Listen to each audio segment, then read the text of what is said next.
This episode is brought to you in part by the American Homebrewers Association, a community of more than 40,000 fermentation enthusiasts from around the world. Visit homebrewersassociation.org for recipes, brewing tips, and conversation. homebrewersassociation.org.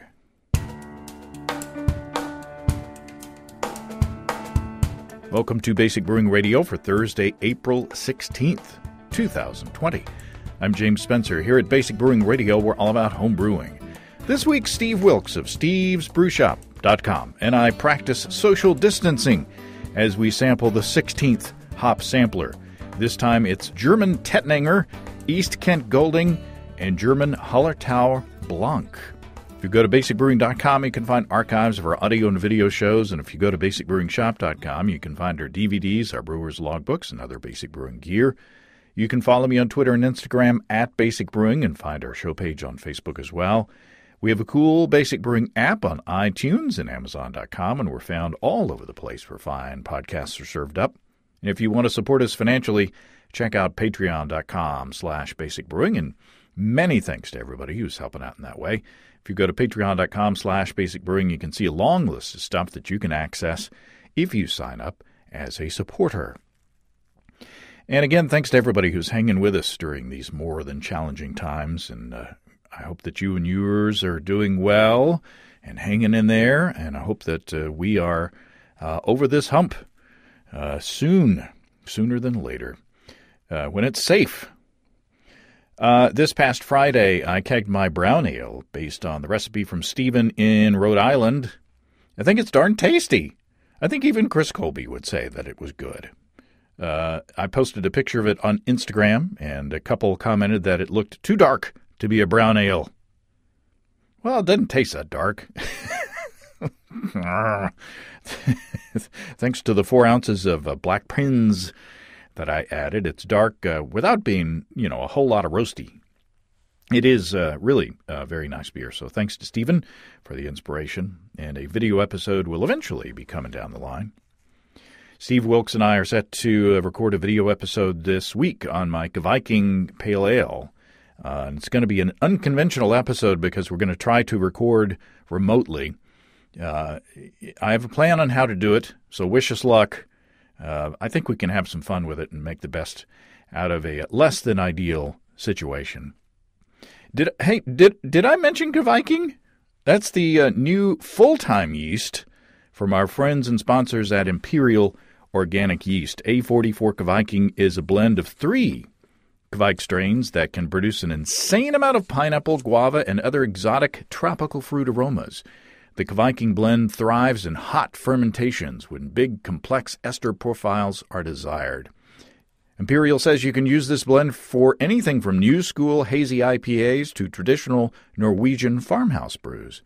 Now, the pale ale that I brewed with Viking is a Briess Pale Ale and Cascade Smash Beer, and it wasn't fermented hot, but it sure is delicious. I have another package of Viking on hand in the fridge that I want to save when the weather does get hot, and I can, put it out on the porch in the hot temperature. But there's more fun news from Imperial Organic Yeast. A34 Julius. This new springtime seasonal offers a range of bright citrus and light apricot esters that can be amped up with some punchy Southern Hemisphere hops. Available now through the end of May. Traditional IPAs are Julius's specialty. Orange, lemon, and light apricot-like esters come through with low to moderate hopping rates to make perfectly balanced beer. The high flocculation characteristics of the strain make it easy to work with and produce bright, crisp ales. Man, I'm getting thirsty. I'm very excited to try A34 Julius. No spoilers, but I really liked one of the hops in this week's show, and I'm planning to use it with this seasonal yeast from Imperial. Ask your local homebrew shop about Imperial Organic Yeast, the highest pitch rate of any liquid yeast at 200 billion cells. My stir plate is dusty because I don't make starters for moderate gravity 5-gallon batches anymore. We love Imperial Organic Yeast. Let's take a look into the mailbag. Morgan from Sweden has a rye-related mystery. Morgan says, I did my first all-grain brew about 10 years ago, but I have not brewed much with rye. My last brew, a stout, had a fair amount of rye in it with about 15% of the grain bill. For some reason, I had problems getting a good specific gravity reading using my refractometer, so I decided to use the hydrometer to check the number. To my surprise, the hydrometer would not give me a reading at all for this wort, as it was floating so high in the measuring cylinder that it was outside the scale, somewhere around 1.160. The original gravity estimate was 1057, so I feel pretty sure the hydrometer was simply not working this time. As far as I can tell, the hydrometer is otherwise working as it should. It gave a good 1.000 reading for pure water. Morgan says, I've Googled the interwebs, but failed to find others with the same issue, so I thought this might be a good question for that crazy guy who brews 100% rye beers. Who's he talking about? I don't know. Morgan says, do you have any input on this issue? Does the high viscosity wort affect hydrometers in some mysterious way? Well, that is a mystery to me, Morgan. I can't swear to it, but I believe on all my 100% rye beers, I've used a refractometer, not a hydrometer. I did some Googling myself, and I found a brewlosophy experiment called the Rye Effect, where two beers were compared by the author Matt Del Fiacco. I believe that's how you pronounce. That's my stab at pronouncing your name, Matt. One with all pale malt, and the other with 15% rye substituted. But Matt took the pre-fermentation gravity readings with a refractometer, not a hydrometer, and they were similar. So I don't know. Next time, assuming that you didn't make a mistake on your recipe there, Morgan, that would be a pretty dramatic mistake to go from projected original gravity estimate of 1057 to somewhere around 1.160.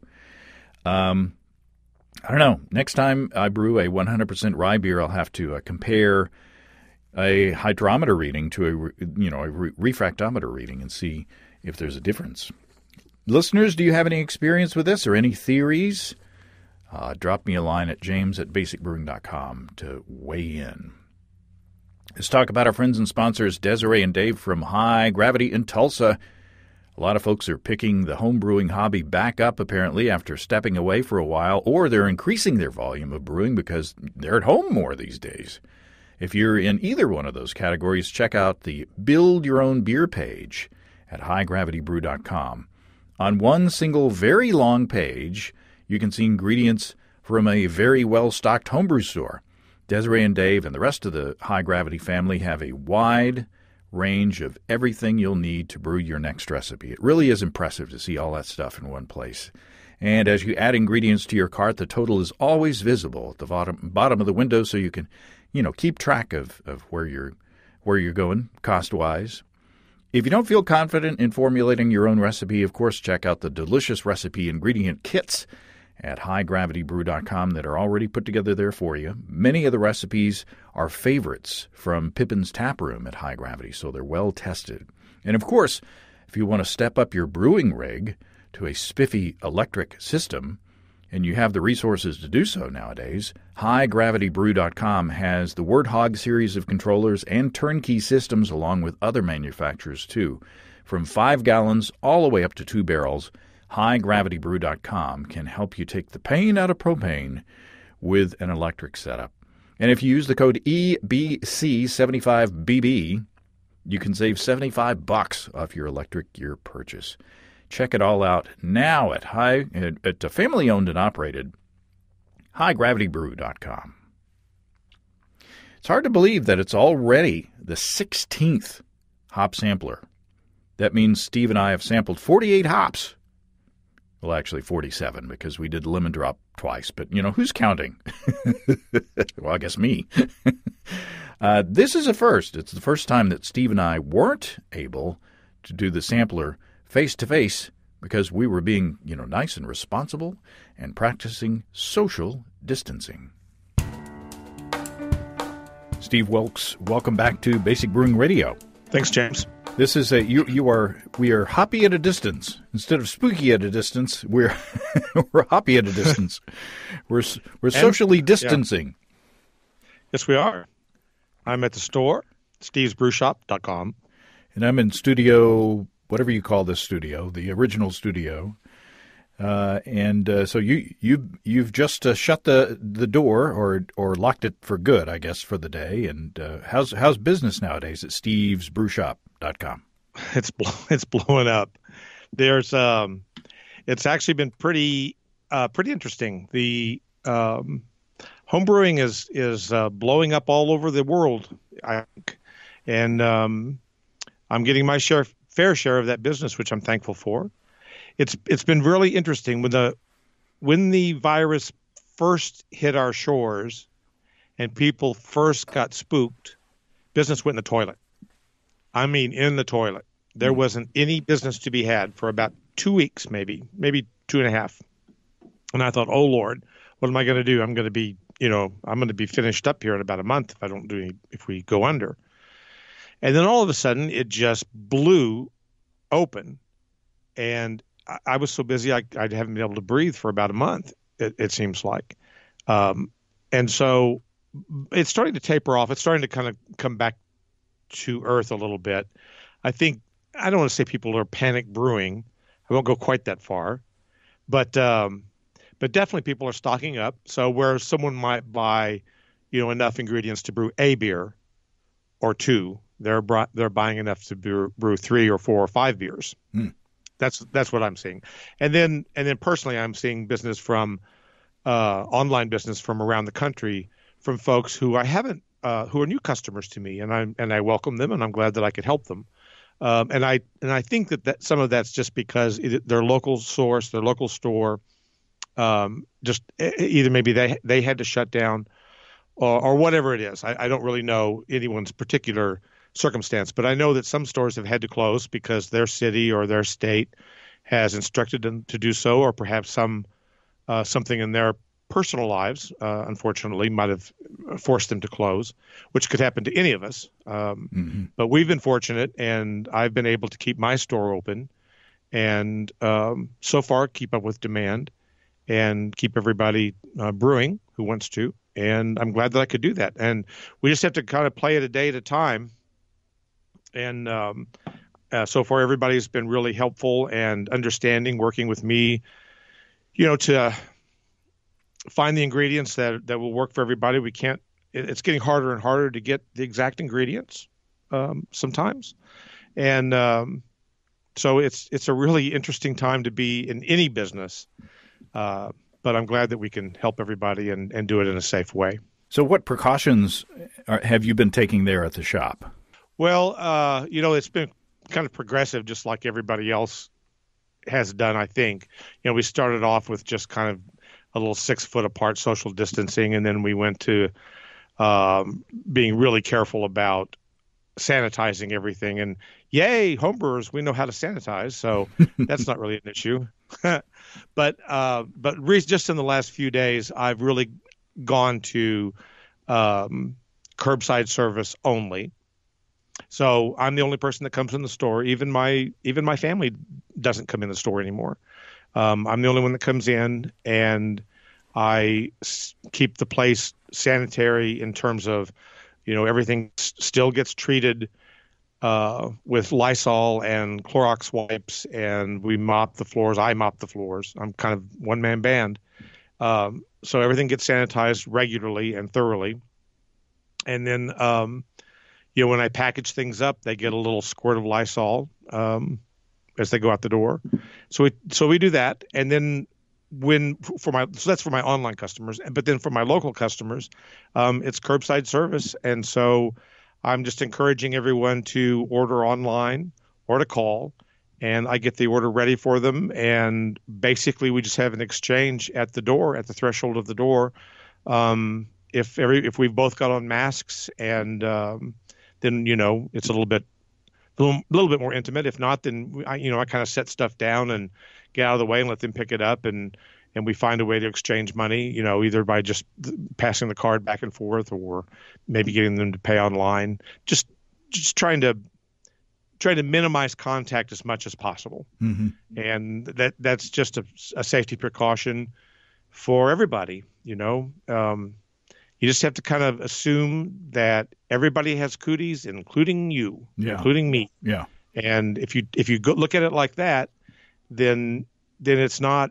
There's something. At first it was weird. At first it felt really personal, like, oh, you think I got cooties, but no, you just have to take it that way, and that way, you can be sure that everybody is safe, at least to the extent that you can do it. And if I ever felt like I couldn't do that, then we'd just shut down. Yeah, that's just how we do it. So. Well, let's hope that everything keeps going well for you and that everybody continues to be safe.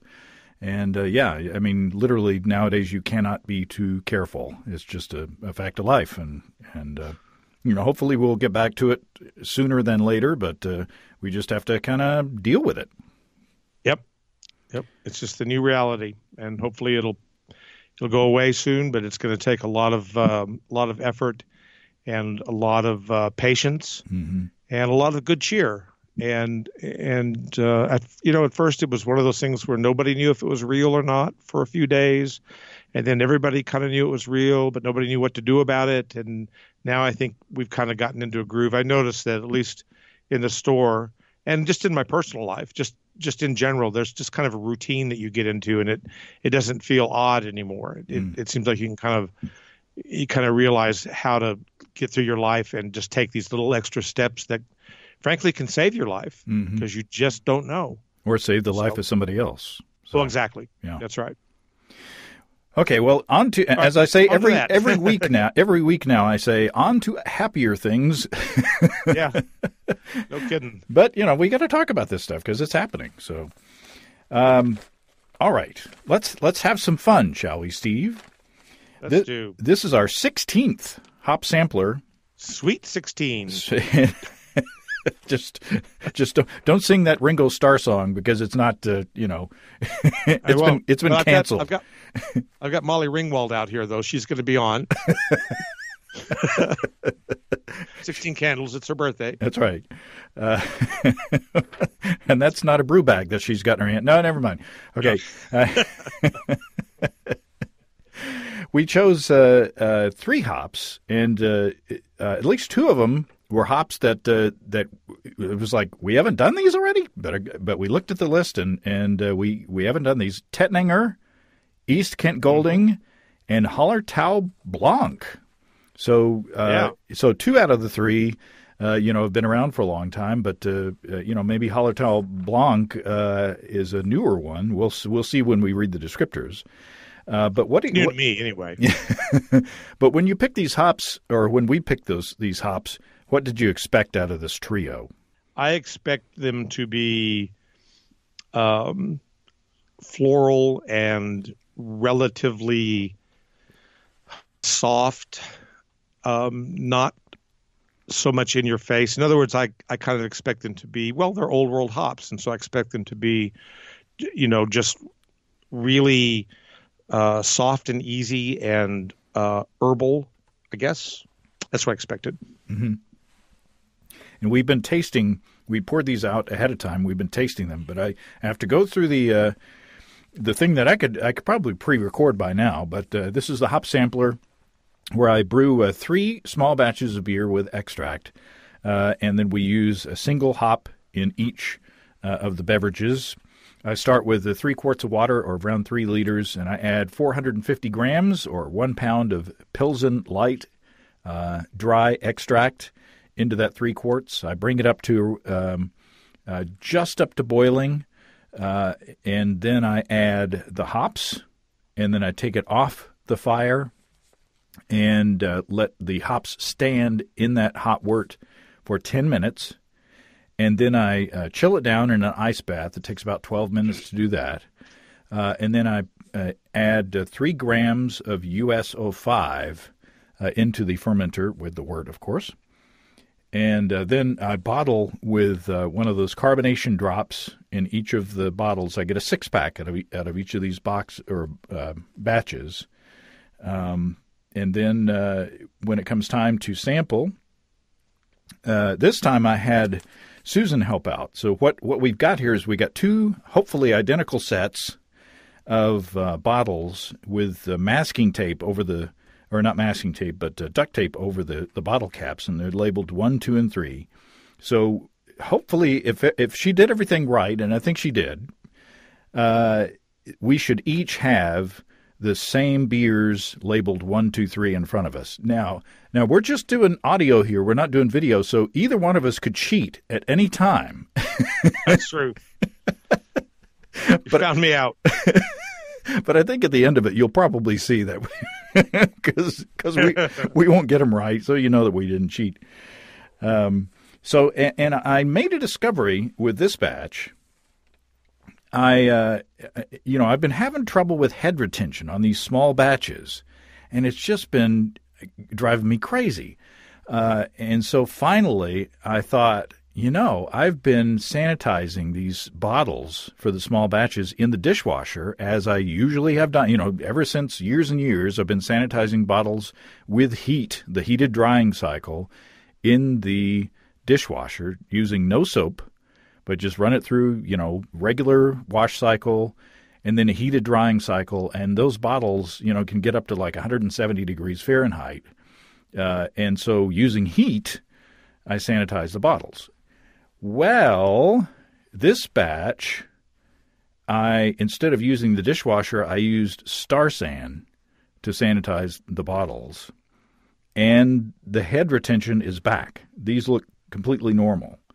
So my theory is that a while back, we switched from the regular Cascade powder dishwashing soap to these little pods.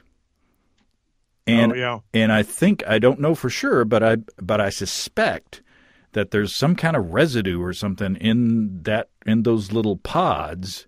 Maybe there's a rinse aid in there. I don't know. But I'm sure there is. But, maybe that stuff gets up in the bottles and, destroys the ability for the head to stick around. But these look normal, so I'm not going to... I'm not going to use. Maybe there's some residue in the dishwasher, even with no soap added at the front of the cycle. So I'm not going to use the dishwasher anymore to sanitize these small batches. And the big batches I keg anyway, so it doesn't matter. So anyway, that's just a side note that if you've been having trouble with head retention and you sanitize your bottles in the dishwasher and you use those little pods. Maybe you should try a different approach. News you can use here on the Hop Sampler. That's right. So the practice is that we go through and we taste each of these beers, and we talk about what we taste, what we sense, and then we read a randomly chosen descriptor. These come from hopslist.com, and then we go to the next one. So we figure out at the end of it, we try to figure out which one is which. So... since this is the 16th one of these we've done, maybe people have heard it before. But maybe not. You never know. Somebody might be, at home with nothing to do, and found us on the podcast thingy. So anyway, beer number 1, Steve. What do you think? Well, I first of all, I want to say that all three of them I think taste really good to me. So that's just throw that out there. Beer number 1, the first thing I wrote down was Soft Spice. Now, she was just in front of Baby Spice. No, but okay, I'll leave that alone. And so Soft Spice and Floral. That was my first take. They were on the road together. On that beer. That's right. They were. Soft Spice and Floral. Yes, they had an act. They played Will in Poughkeepsie.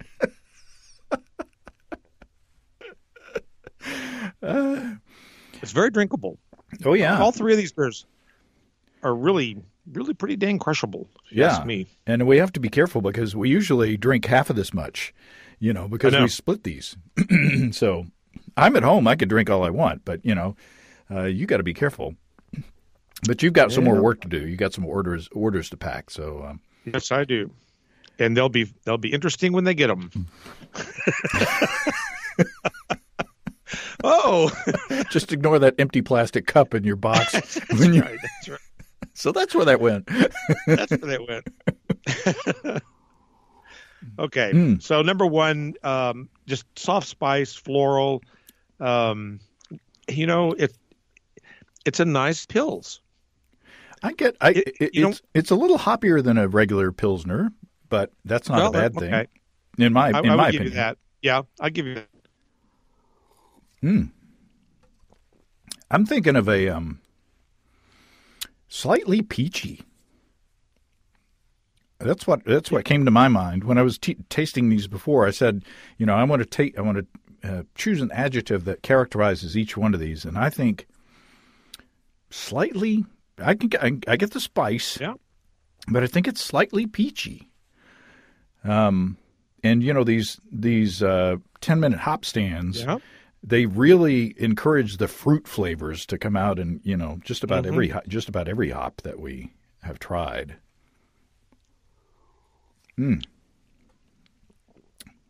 But yeah, slightly peachy. I get you a little bit of spice in there, with soft spice, but it's just kind of. I do. You have suggested that to me. I guess I'll put it that way.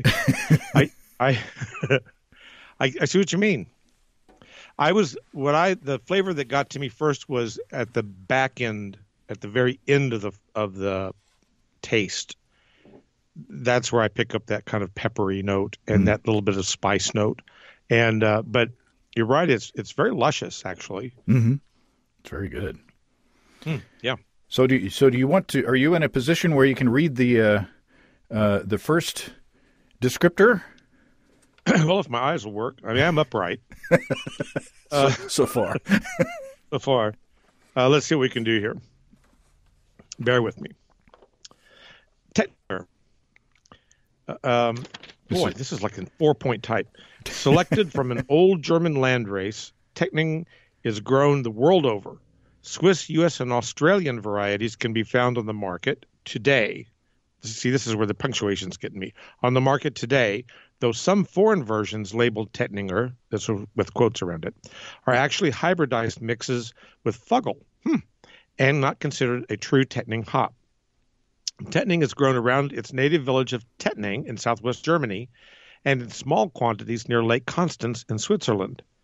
Though characteristically similar to Hallertau and genetically similar to Satz, Tettnanger has notably more, farnesene, F-A-R-N-E-S. I'd say farnesene. Farnesene, thank you. Content, giving it a soft, Faversham, giving it a soft spiciness and a subtle balanced floral and herbal aroma. It is also great as a dual-use hop and considered by many as being particularly well-suited to European lagers and pilsners. Now, this Tettnanger came from your shop, and it's German Tettnanger, right? Yes, it's true Tettnanger, yes.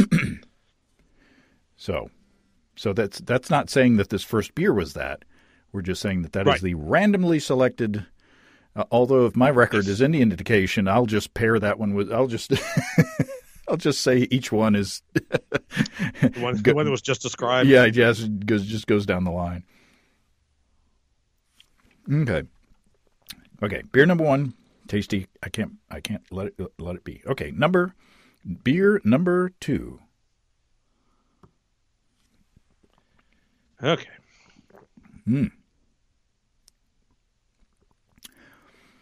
I'll go first in this one. The adjective that I thought of earlier,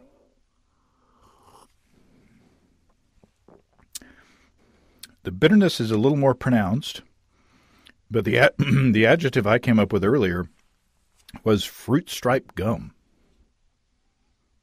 Yeah, I agree with that completely. I didn't think of fruit stripe gum. I thought of juicy fruit gum, but I think fruit stripe's even closer, as I recall, fruit stripe gum, because I used to eat that stuff or chew it. I thought luscious, and I got bright, and I also get a little grassiness on this one. Huh. I think it's got just at the end there's kind of a little bit of a grassiness to the beer that I don't get in the other two. Not in a bad way. It does have a more raw hop character, along with the juice, the fruit stripe gumminess. Oh, I forgot to say the amount of hops that I used in each of those. It was 28 grams or a full ounce of the Tettnanger at 3.1% alpha acid, then 16.5 grams of EKG at 5.3% alpha acid, and 9.5 grams of the German Hallertau Blanc. And I forgot to write down the alpha acid of that one, but it was higher than 5.3. Yeah, I think it's about 9. Okay. I forgot to write that down. Pretty sure. Yeah. So it was a full ounce of Tettnanger, which is 28 grams, 16.5 of EKG, and 9.5 grams of the German Hallertau Blanc. Mm-hmm. So this one, okay, yeah, it has a more raw hop character. You say grassy. It has a fruit gum kind of character. It's not as complex as I think of when I think of like Mosaic. But it reminds me of that. It's that same kind of flavor complexity, that multiple flavors that you get. Mm-hmm. It's good though. It's more. Yeah, it's really good. I think it's more complex than number one. Number one is very sort of subtly fruity, but very drinkable. Boy, maybe loopy by the end of this thing. Hang on, loopy. That's sloopy. Oh yeah, sloopy. Sorry. All right. Can you read the descriptor for East Kent Golding? And if you want to get people mad, say East Kent Goldings with an S. I won't do that because I don't want my shop to get keyed. If you've ever seen a building get keyed, it's rough. East Kent Golding. East Kent Golding is often thought of as the ultimate English hop, grown exclusively in Kent, England. Kent, period. England and What? That's a comma. Sorry, that's a comma. In Kent, England, and descended from Canterbury Whitbine. They probably say Whitbine, though. It is a centuries-old variety. Despite claims to the contrary, it is identical to Canterbury Golding. The two names have been used interchangeably for some time. Canterbury is a town in East Kent, and the hop was first brought to market there in 1790. Wow. Some, however, charge to this day that East Kent Golding and Canterbury Golding are two distinct varieties, though there is no clear evidence to support this. The variety began to be known primarily as East Kent Golding in 1838. Whoa. It has a good yield in England, but has shown to have an even better yield in Oregon after its introduction there in 1994. It has an amazing aroma profile with lavender, spice, honey, and notes of thyme. Flavor-wise, it is earthy and mildly bittering with a sweet, silky, honey-like character. East Kent Golding is considered to be the quintessential English hop, long held as one of the island's favorites for ales and pale ales. There was some editorializing in that descriptor. No kidding. From hopslist.com. I'm telling you. So if you buy Golding that's grown in Oregon, they can't call it East Kent Golding, can they? Well, I wouldn't think so. They just have to call it Sparkling Golding, or a Golding, or Golding. I don't really know, but you're right. That was pretty much just an op-ed. Under the fairness doctrine, we will be accepting rebuttals next week. Yes, that's right. Yeah. Jane, you ignorant slut. That's what I felt like saying. After Colby was going on and on about how he hated brown ales for so long. we need Dan Aykroyd in here. Need a rebuttal. Well, I do like East Kent Golding. However, it's a very nice hop, and one of these three beers is made from it, and they're all good. So. I took another sip of number 2, and the fruitiness kind of lingers on that one. It's nice, though. Yep. Okay. Okay. Beer number 3. Beer number 3. Phew. These are warming. I'm starting to feel like Jonathan Witters.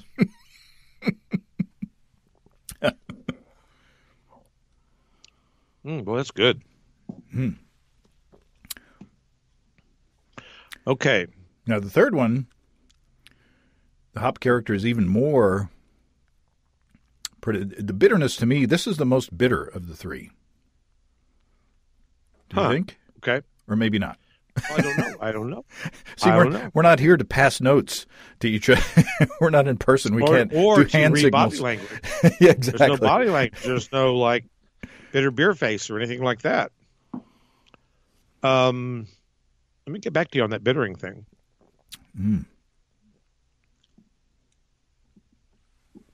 Let me go through this flight again and see. Yeah, it's more bitter than number 2, to be sure. Yeah, you're right. It is. It does have the strongest bittering of the 3. Yeah, for sure. And it's kind of the most upright. Now, I know that's not really a term you hear with beer very often, but it's kind of... Especially after you've had a few. That's right. In other words, the flavor doesn't slide into you. It's just like, boom, this is the flavor. It's just very straight ahead and very pronounced. Now, it's not strong. It's not a big IPA or anything like that, but it's not fruity. It's not bubblegummy. It's traditional. It tastes like I recall beers of my youth tasting. Yeah, it's more of a clean bitterness. I wouldn't pass this. Yeah, it's real clean. Earlier in the tasting, when it was a little bit colder, I swear I was tasting more of a mango kind of a thing, but that has gone away. Nah.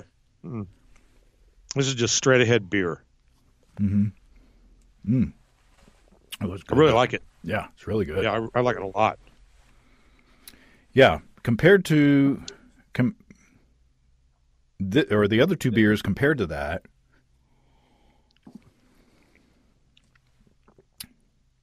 are a lot more fruity. They're much more fruity, and they're just a little bit more. They're softer. They're more complex. I like them very much. I'm not sure that I don't like the third one the best, though. Yeah, it's more kind of like you said, just kind of a straight up beer. Just like here's a nice. It's more bitter than a traditional Pilsner, in my opinion. I just find it to be very refreshing. It's still a pale ale, in my opinion, but it's just a nice, solid pale ale. Yeah, and I just find that the other 2 beers leave my palate. I kind of want a little drink of water to almost. I kind of want to clean my palate a little bit. This one does that, though. This one's more refreshing the most refreshing of the 3 beers. Yeah. Cool. You want to hit number 3 is? I do. Okay. Then I shan't hesitate.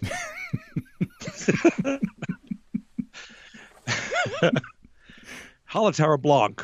Hallertau Blanc, daughter of Cascade. I thought it was the daughter of Mel Blanc. That's right. Suffering succotash. That's right. Sorry. Oh, Lord. Hallertau Blanc. Start again. Start again. I shan't hesitate. Hallertau Blanc. Hallertau Blanc, daughter of Cascade, was released to the world in 2012. Established on the Hull Farm, or Hull Farm, in the German Hallertau region. It was grown primarily for use in American-style ales. Hallertau Blanc's flavor profile is said to be fruity, with wine-like qualities of gooseberry and grass, similar to that of Sauvignon Blanc. It also features a complex aroma profile with notes of cassis or cassis and elderflower, in addition to grapes, grapefruit, and lemongrass. Other notes detected in trials have been passion fruit, pineapple, and gooseberry. Or gooseberry. Gooseberry. Gooseberry RFD. Huh. Wow. Daughter of Cascade.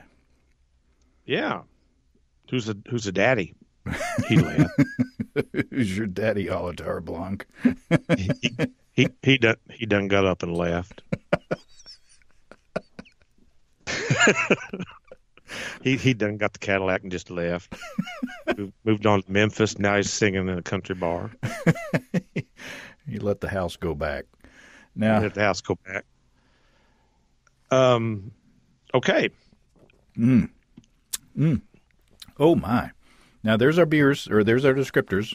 And we tasted our beers. I'm going to go through again and have some swigs. And if you hear a sound like tape being peeled off of a bottle cap, just ignore that. I'm not cheating. I'm not either. Well, I like all three beers quite well. I do have a favorite, which I think you know which one it is. Mm-hmm. But I like all three of them. Wow. Ooh, boy.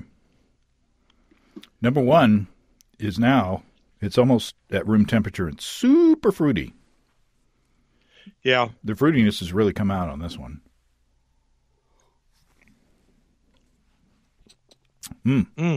I like that. I'm actually liking it better now. I mean, more. I still liked it fine to begin with, but I really like it. Number two, that descriptor honey-like character really strikes a note with me. On number two. I think I have. I think I have my my suspicions.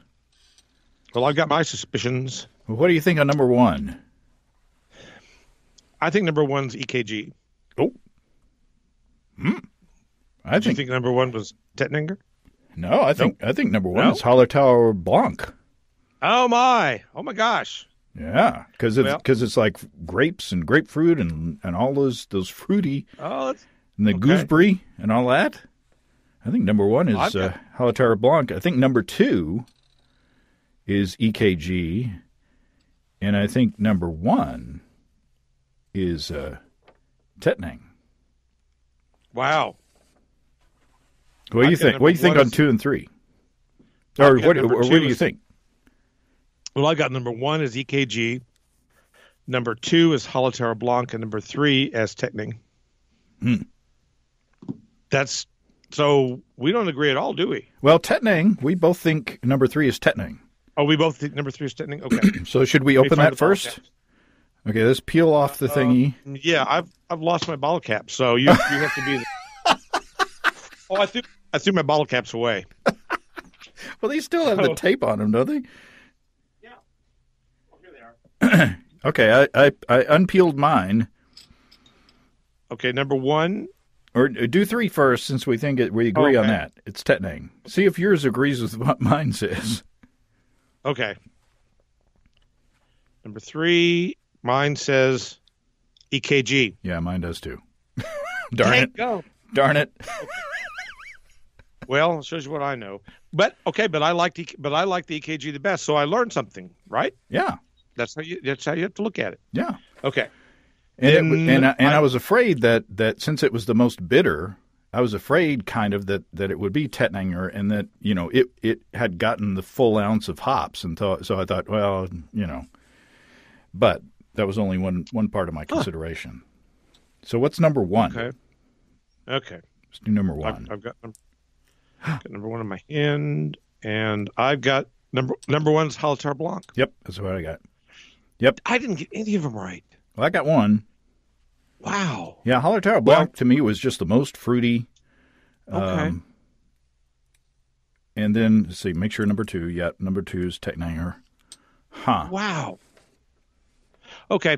Well, I swear that I thought I could have sworn number 2 was Hallertau Blanc. I would have bet the farm on that. I didn't. Huh. I'll be darned. Well, I really liked. Well, okay, so then I can. Then what I have learned, at least if I'm doing a smash beer like this, EKG was my favorite. The Hallertau Blanc was my second favorite beer, and the Tettnanger was my third favorite beer. But that's one variable. You can't.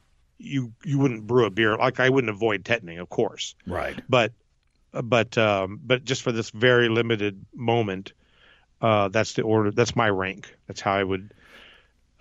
Gold, silver, and bronze. That's how I would do them. And, I doubt there are many beers in the world that have been brewed with all of, all the hops being Tettnanger added at just a 10-minute hop stand. Exactly. Yeah. Well, Jimmy. One of these on days, a Tuesday one of these days, what we're going to have to do is do like a full, like 60-minute boil between three radically different hops with the same, IBU potential or whatever, and just see if we can tell the difference between those three. Yeah, for sure. That would be that'd be interesting. Yet another thing to put on the list of things to do. Oh yeah.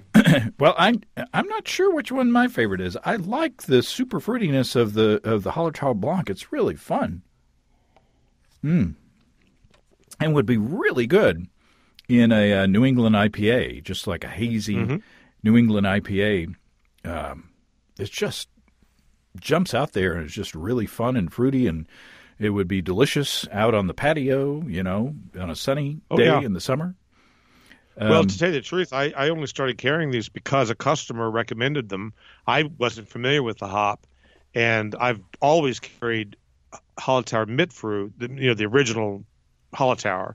And then I began carrying Hallertau Tradition, I don't know, about 8 months ago, maybe a year ago, just because. And it was nice to have one that had a higher alpha acid for a little bit of variety in that family. But a customer who's become a friend suggested Hallertau Blanc because of that bright, fruity flavor. And so I got some in, and man, it's great, and it was exactly what he was doing New England IPA, and that's what he wanted to do with it. Yeah. So, That's my big learning there. I think that I really like that character, that fruity character. Maybe that'll be my next full size beer. We got that. What's the new seasonal from Imperial that's coming on? Oh, Julius. Oh, Julius. Oh, Julius. You tiger, you.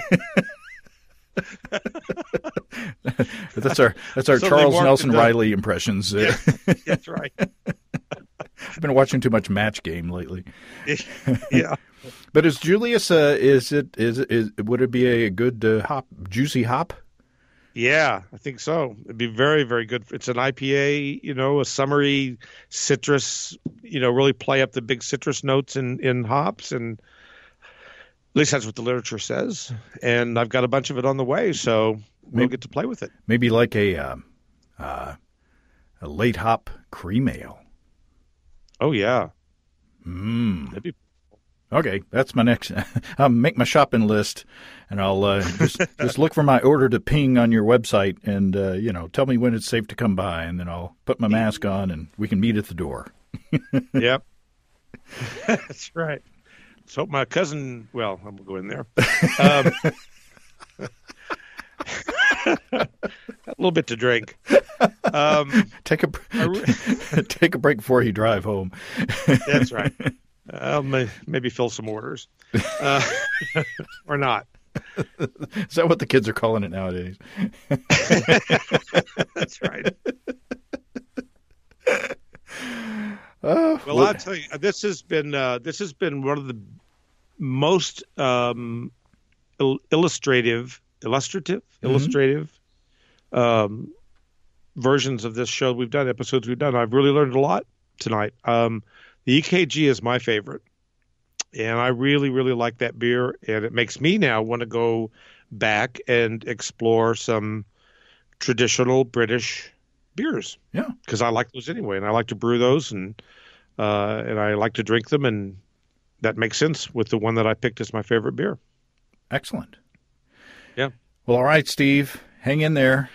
Be safe. Thank you, James. Be well. Yep. All that and above. And we'll see you soon, briefly. Thanks again to Steve of stevesbrewshop.com. I have a malt sampler in the bottle that I'm looking forward to, and I'll bring that Steve's samples to him next time I head to town and visit him at the shop briefly. If you have brewing questions, show suggestions, or just want to say howdy, write to James at basicbrewing.com or just fill out the contact form on basicbrewing.com. And please don't forget to tell us where you're from. Be safe, everybody. Check our mobile-friendly shop at basicbrewingshop.com. Thanks to everybody supporting us through our Patreon page. Special goodies coming your way. Check that out at patreon.com/basicbrewing. So until next time, until then, everybody, be careful out there. Keep yourself safe. Thanks for listening. I'm James Spencer. Production help for Basic Brewing Radio and our website is provided by Kelly Dodson. Basic Brewing Radio is a production of Active Voicing. We'll talk to you next time, everybody. So long.